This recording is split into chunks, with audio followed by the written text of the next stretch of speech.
Good morning, good afternoon, and good evening, and welcome to yet another edition of the Pure Digital Passion Podcast with me, Moses Kemibaro.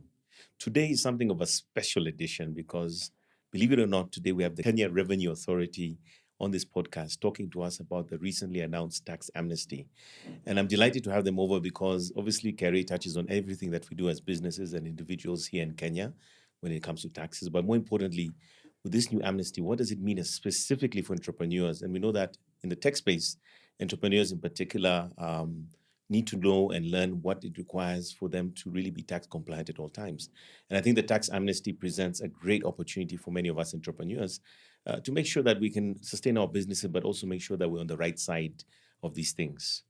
So I'll start off by introducing our primary guest today from KRA. His name is Alfred Karib sana. This is such a treat, Asante. So Alfred, maybe you can start off by telling us a little bit about yourself and what it is that you do at KRA. Thank you. My name is Alfred Sikuku. I work in Domestic Taxes Department at the Kenya Revenue Authority, KRA. KRA is the government agency responsible for assessment, collection, and accounting of all revenue that are due to the government. And specifically at the Domestic Taxes Department, I work in the waiver coordination unit, where we give support to the tax service offices on all matters relating to the waiver process. And then lately, I'm also part of the team spearheading successful implementation of the recently introduced amnesty program. Thanks so much, Alfred. Bugwa, maybe you can also introduce yourself as one of our special guests. Fantastic. First, it's great to be here, Moses, discussing such an insightful and impactful topic. My name is Mbogwa Njehia. I'm an entrepreneur and also a venture builder with over 20 years in the technology space, with interest cutting across telecommunications, media, mobility, and financial services. I'm also a startup mentor at the Google for Startups Accelerator. Thank you, Mbogwa. So I'll come back to you, Alfred. I guess the big question is, why now? What's the objective of this tax amnesty, and why should entrepreneurs, embrace it? So I see two main objectives with this tax amnesty. There's the part where the taxpayer pays, and there's the part where the penalties and interests are vacated. So for the two main objectives is that, first of all, taxpayers get a meaningful relief from penalties, interest, and fines. And this gives them a fresh start in their journey towards tax compliance. And then secondly, and on a fiscal policy perspective, the government tends to gain revenue in the short term, and this will go to finance government programs and to ease fiscal pressures. But also, as we dig into that, one would almost say that KRA is not really incentivized necessarily to offer the amnesty. So when I think about that, because potentially you're collecting less because of it, but why do you feel, or rather why this initiative, and I think it's not the first one, maybe you can tell us about the underlying reason or perspective behind offering this incentive, whereas really in some ways you may not be incentivized. Correct. So we've had tax amnesties before, and they would usually come to address a specific compliance item.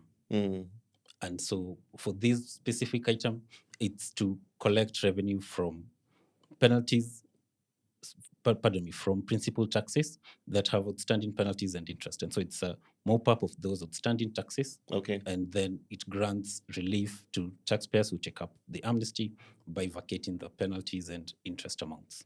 Okay, great. Bugwa, like me yourself, you're in the SME space, you're doing biashara, as it were. What are your thoughts around this tax amnesty, and how do you feel it improves or alleviates a financial burden on, the kind of businesses that you're involved in? As first and foremost, as a static, when I saw the presser, first I saw it on Twitter and couldn't believe it, so I had to go to the KRA portal itself, website itself, to just confirm.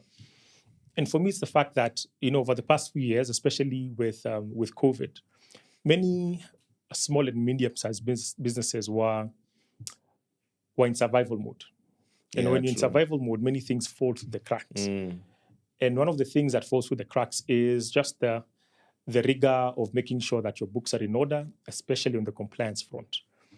And so when I heard this, I'm like, this is it's an excellent opportunity for businesses to essentially, level up and get their house in order, because compliance is central towards business continuity.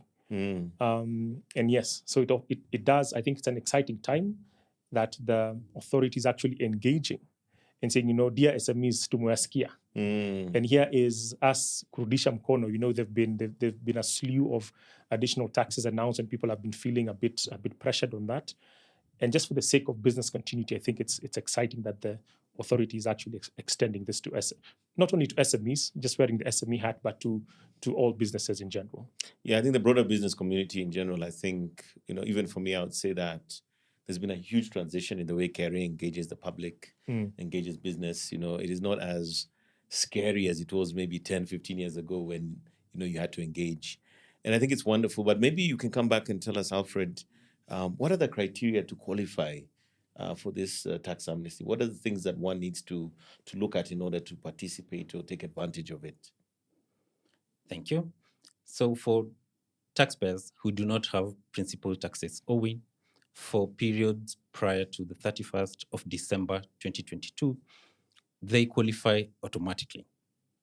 And taxpayers with principal taxes for the same period prior to 31st December of 2022 are invited to apply for the tax amnesty, and with the application, give a proposal on how they intend to clear the principal taxes by way of installment, the last installment being received no later than the 30th of June 2024.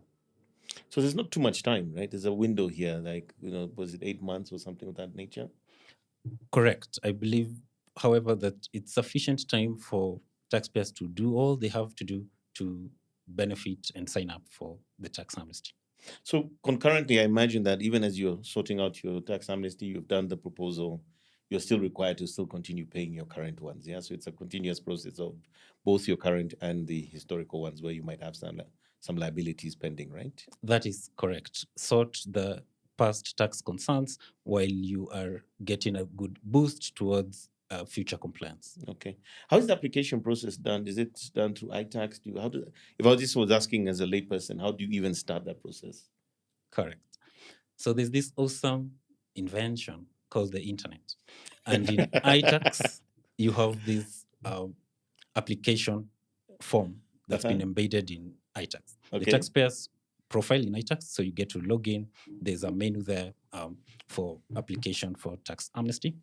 And it's a smart form, simple and easy to use, allows you propose how you intend to make payment of your principal taxes, allows you to choose what number of installments you wish to make.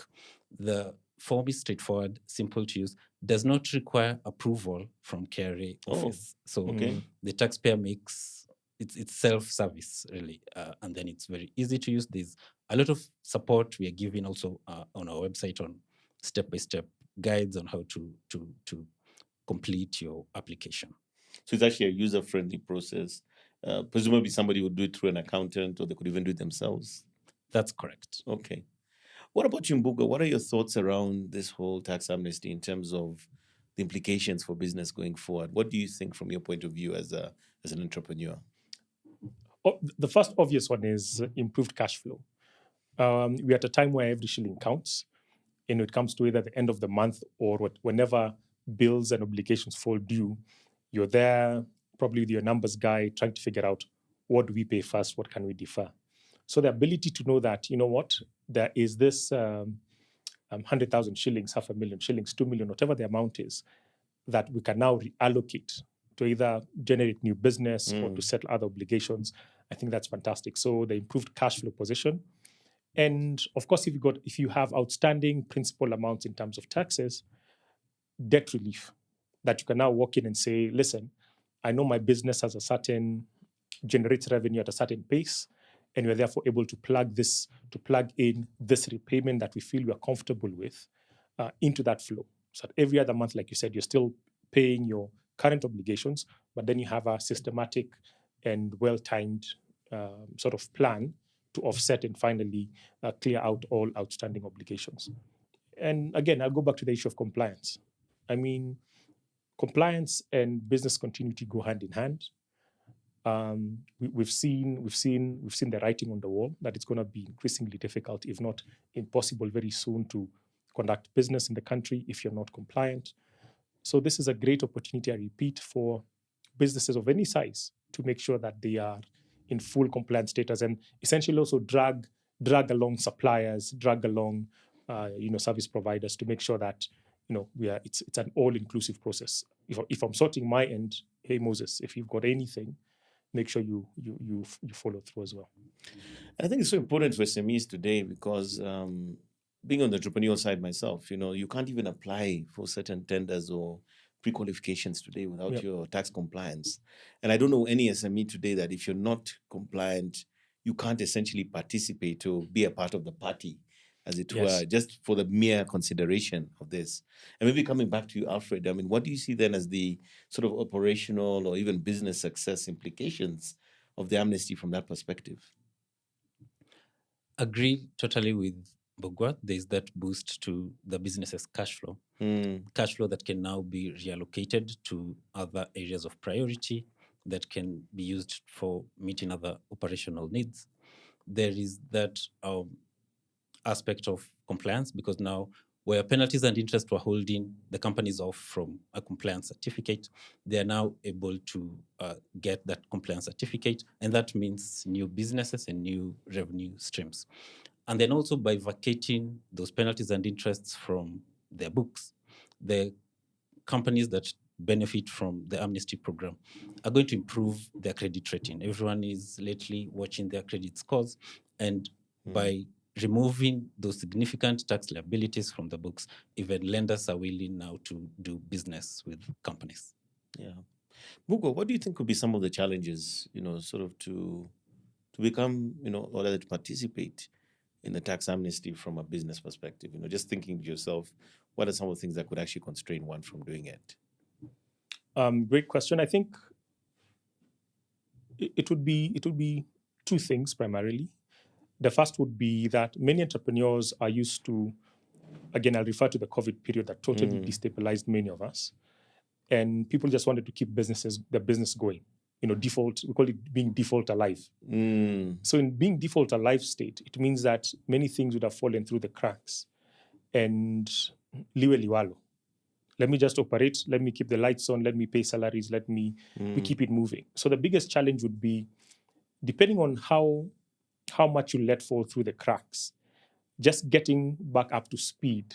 I know he said it's around 8-9 months. Would that be sufficient? I think it is sufficient, but just depending on how bad you had let things get, just getting back up to speed, that would be the first challenge, because you still have to engage a proper numbers person, which I insist that every entrepreneur or every business must do.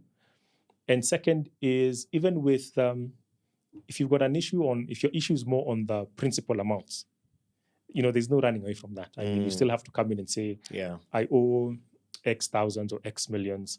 You still have to really think through how you're going to make that work. And we're not saying that the business environment is getting any easier. I mean, we've got all sorts of pressure, whether it's from FX or just general business climate.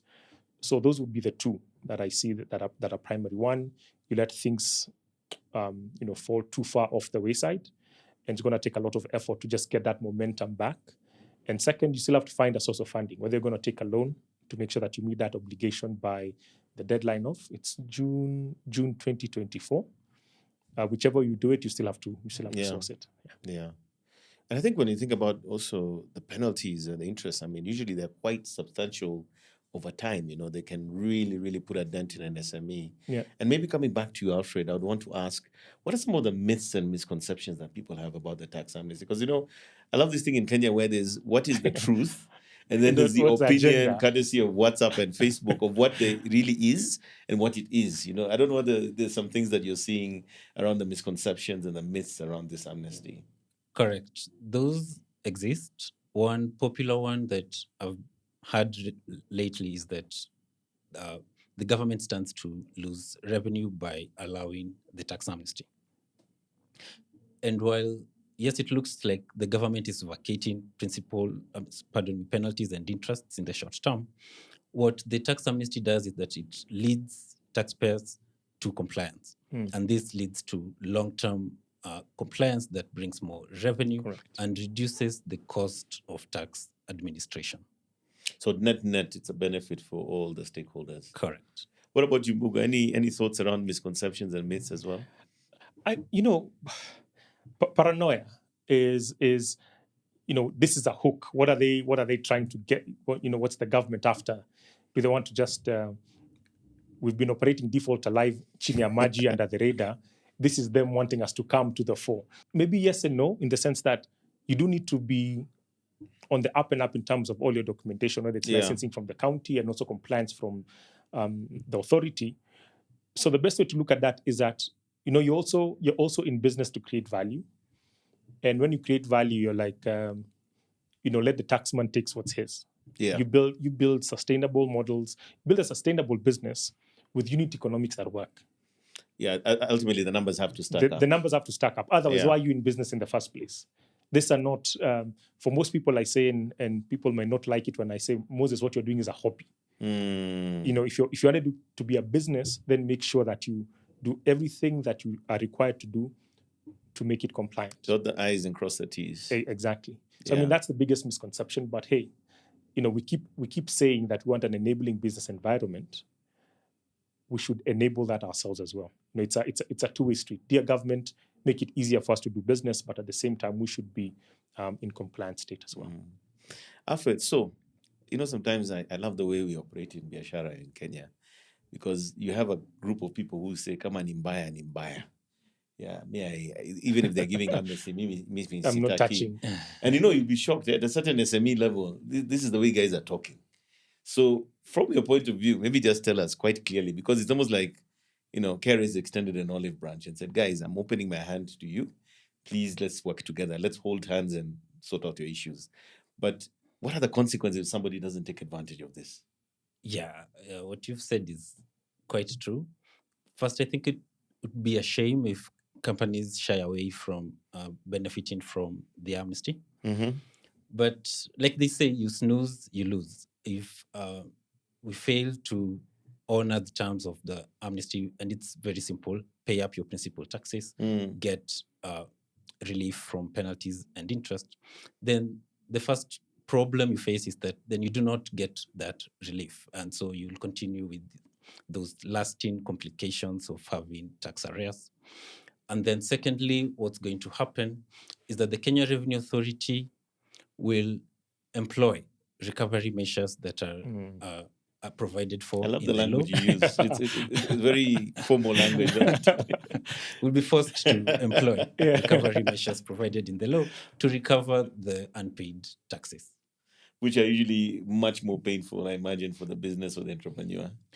Especially at a time when there was actually a tax amnesty that was to help with those penalty and interest amounts. What about you, Mbuga? What do you think in terms of the guys who are sitting there saying, come on, buy and buy? Yeah, you would have an excuse that you did not know. One thing I like about what the KRA has done now is they've been very, very vocal, very visible about the tax amnesty. And the fact that you are here to also amplify that, you can never say that you did not know. And the worst thing that could ever happen, we already live with anxiety. I know. Meeting payroll, meeting all this other costs. Why would you want yet another thing that would give you sleepless nights as a business? If you're told there's someone at the reception, you're like, oh, who is it? Is it the KRA? Why would you want that? So I think it's just important to be smart. Like, I mean, it's sounds like a no-brainer, but I'm trying to, like I said, I work with many startups across the spectrum, and I'm like, if you have an issue, guys, take this thing up. Make sure that you've, if you need advice, and what I love about the KRA is that they also are very responsive. My channel of choice is Twitter. For my personal issue, I went on there and said, okay, I know this and this is the position. How quickly can it be sorted? And you're very easily told, you know what, for this particular one, it would apply automatically. You actually don't need to do anything, but it may be prudent to maybe visit your branch where you're domiciled. for it to be enabled faster, quicker. Yeah. Because my personal thing is that there are many business opportunities that are currently at standstill because of, say, a non-compliant status. Yeah. So for me to unlock that, I need to do the needful. It's a no-brainer, really. Yeah. I mean, it's almost like a chicken and egg scenario, really, at the end of the day. Alfred, what do you say would be some of the key steps that an entrepreneur or business needs to take full advantage of this amnesty? Thank you.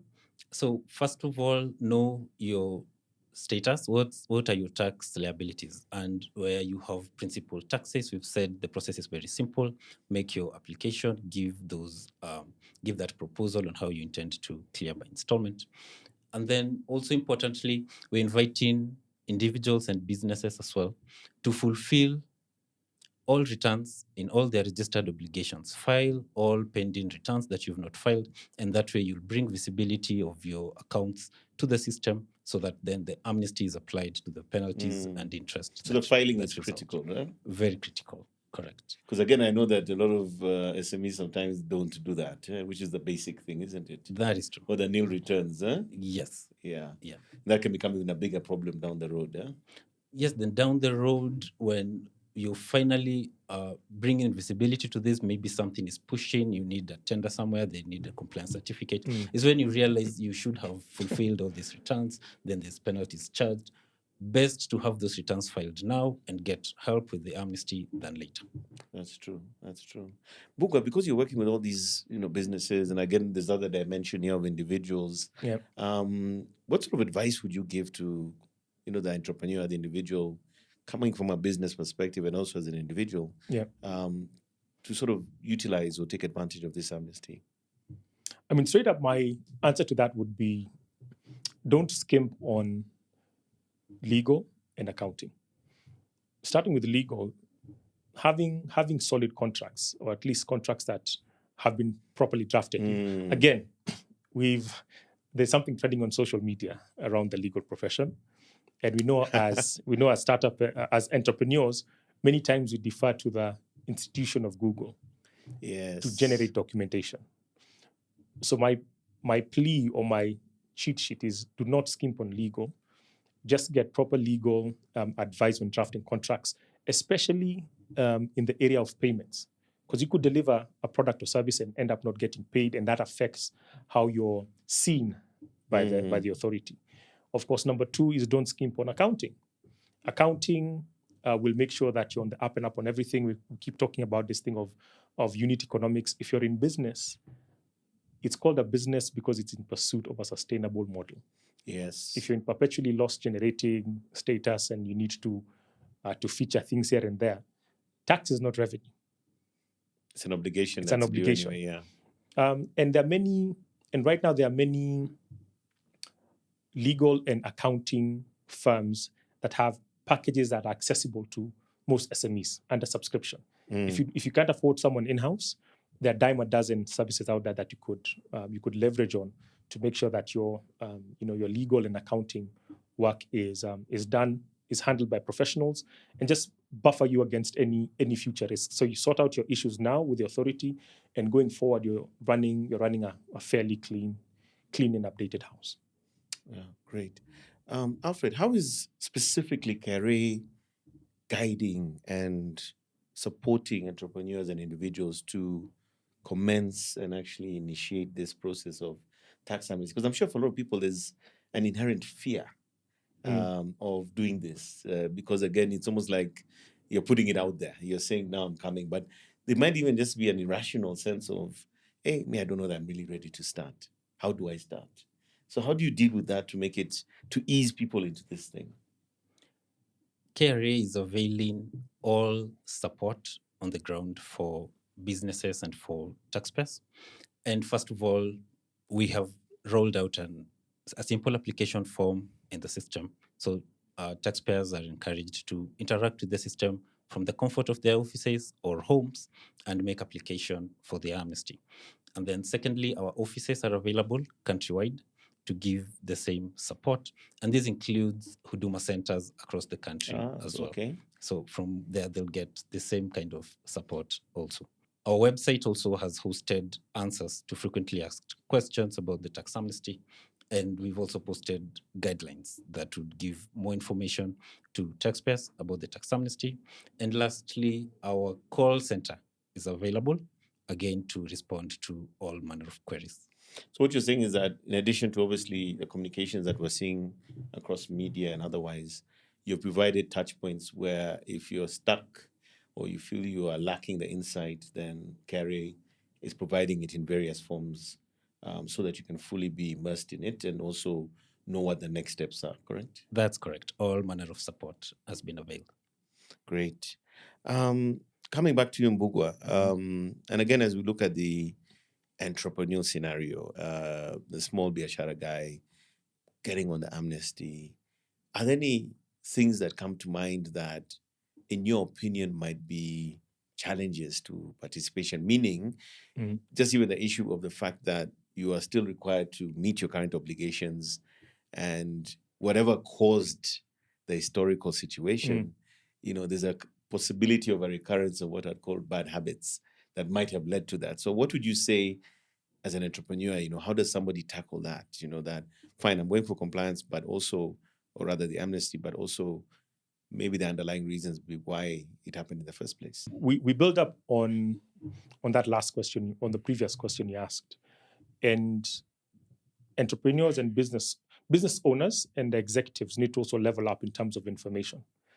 And by this, I mean, many people stumble into entrepreneurship and meaning to a biashara. You did not set out maybe to be a businessman in whatever category. So many people do have these knowledge gaps. And to close out that earlier thought is to say, try level up. There are many, whether it means taking an accounting course to understand what the breakdown of numbers means, what it means when there's excise, how do you calculate excise versus and VAT, what are deductions anywhere. If someone says they're a tax agent, what does that mean in terms of your position? Yeah. All those things. So the ability to just get yourself a lot more knowledgeable will hold you in good stead in terms of understanding what risks your business is exposed to. And then, dotted line, this connects to the issue of, again, seeking proper advice, whether that's accounting or legal. Outside of that, really, is to say the authority has done everything that they can. Like you've heard of all the channels that are available on. There's a call center, there's X, there's Huduma centers. It's all there, the FAQs. So you can't really say that you do not know. It could be an issue of hiding your head in the sand, but it shouldn't be. I mean, as entrepreneurs, challenges are not foreign. Yeah. This is one of those, and it's one of those things that now you've been enabled with a way that you could actually tackle it. And with knowledge, you can prevent a future reoccurrence of say, what you call bad habits. Yeah, it happens. Coming back to you, Alfred, I know it's early days, it's just started. But have you seen already some impact from the opening of this amnesty? And then secondly, maybe there's some success stories already as a result of the same. Correct. So since the launch of the amnesty on 1st September 2023, there's been positive uptick by taxpayers. And to share success stories, those are many, but there's one that specifically comes to mind. I was privileged to join part of our team from the marketing department down at the coast during what we had a few days ago, the Taxpayer Month, the launch of the Taxpayers Month. And so what happened is we have this mobile taxpayer service unit. Really, it's a bus, but it's more than a bus. It's a KRA office in a bus. Wow. So we went down to the coast, put our mobile unit on the ferry, docked on the other side, Likoni. And there I met an elderly man who came and said, I have never filed any tax return ever since I registered for my KRA personal identification number. And he says that he chose to remain under because he knew he had missed quite a few years. And so he didn't want those penalties charged. He just wanted to stay under and not be found. And so I said, There's no problem at all. We have this tax amnesty that is going to vacate those penalties and those interests. All you need to do is pay up whatever principal taxes that you have. And so we helped him put up his tax returns. We helped him put up an application for the amnesty.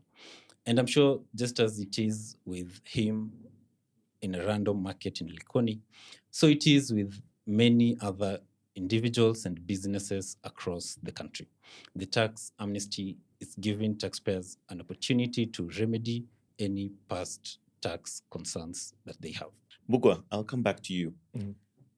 How do we foster a culture of voluntary tax compliance, as a result of things like the amnesty? How do you think that comes to be for the many SMEs and individuals in Kenya? How I look at that is most business owners, most entrepreneurs, and the executives who work at these businesses want to run the business smoothly. They don't want to feel like they have this overhanging thing that they have to. I mean, you see, when you talk about it as an obligation, it sometimes feels heavy. But in the larger picture of things, now that we understand a lot of what it takes to run the country and the place and value of taxes, it is to almost enable people feel that, or enable ways in which people can easily pay up, their obligations. True. And I think this feels like the first of many steps that the KRA is taking to say, listen, we don't want this to be an overhanging thing. We want it to be closer to something that happens automatically for you. And I think that change in perception is going to go a long way in having more and more people like that, Mzee, you mentioned out in Likoni, say, you know what? Now that I know better, I will do better. Because there's a dotted line to, like I said earlier, the place and value of what our taxes do. Remember the conversation we had earlier about many people think that the KRA collects and then sits on the money. Yeah. KRA is an agent, is a government's collecting arm, collects these revenues and then submits them to Treasury for our collective benefit. So I think when people start to get that general understanding, then I think the weight of responsibility will be better understood, and we'll see more and more SMEs essentially say, you know what, I'm happy to now do the right thing, especially so because we've been told, we've been given all the tools, and now we can proceed to run our business legitimately. Correct. So, gentlemen, as we come to the end, I think I'll just ask you one last question, starting with you, Mbugua. Any final thoughts around this whole subject matter? What does it mean going forward? How do you feel it affects the market and, of course, the individuals and the businesses that are possibly suffering under the yoke of non-compliance? What are your thoughts around that? It's a no-brainer for any business, small or large, to take this opportunity up. It is the perfect opportunity to clean house. And for me, really, the driver for that would be, you say in Africa, we never really close businesses. Even if business was bad, you kind of like park it on the side, waiting for the good times for you to pick it up. Yeah. So for all those things that have been in the parking lot, whether because business was not great, courtesy of COVID or market conditions, right now is the time to come back out and say, listen, let me polish this thing up. There are newer opportunities. We are seeing regional integration. How do you then tap into these new opportunities? And especially even, they say, governments and corporates are some of the best guys to do business with. So one, the ability to unlock business from that tier of clients, but also to power business between ourselves, Moses. Yeah. I'm not about to do any business with you if you're not in compliance status. Because nowadays, we say there's a digital footprint. After I've cleaned up my house, there's no walking in with mud. So this is like literally the perfect time for people to ensure compliance status. For me, the sole purpose would be, business continuity. And I think you're really right when you say that, because, today with certain types of, actually more often than not, it's become a standard requirement. You have to have your TCC, your tax compliance certificate. You can't even open that door with the best companies and organizations without it. So it almost becomes a seal of approval. Correct. For an SME, which I think, especially when SMEs are competing so hard amongst each other for the little business that might be available, it is one of those basic requirements now that you need it to even, be able to get the best business out there, And Alfred, maybe, you can wrap us up in terms of, giving us your final thoughts around the amnesty implications going forward, possibly the success stories you're hearing. When you bring it all together, how do you see this working for Kenya at large, and more importantly for the individuals and the businesses that this amnesty seeks to help or support? So the tax amnesty is an exciting time for us at KRA. It really is a time for information and education. So taxpayers are learning a lot about the responsibilities that come with their registered obligations. And so many are finding that, yes, I incurred penalties here. And why is that? It's because, I missed a deadline here. I missed due dates here. I have interest because I did not pay by certain dates. And so moving forward, this is how it's going to, again, in the long term, cause or bring about long-term compliance, because then there's more information out there on how not to incur penalties and how not to incur interest. Then our vision as the Kenya Revenue Authority is to be a globally trusted revenue agency facilitating tax and customs compliance. The tax amnesty goes a long way towards building and maintaining that trust and leading taxpayers to compliance.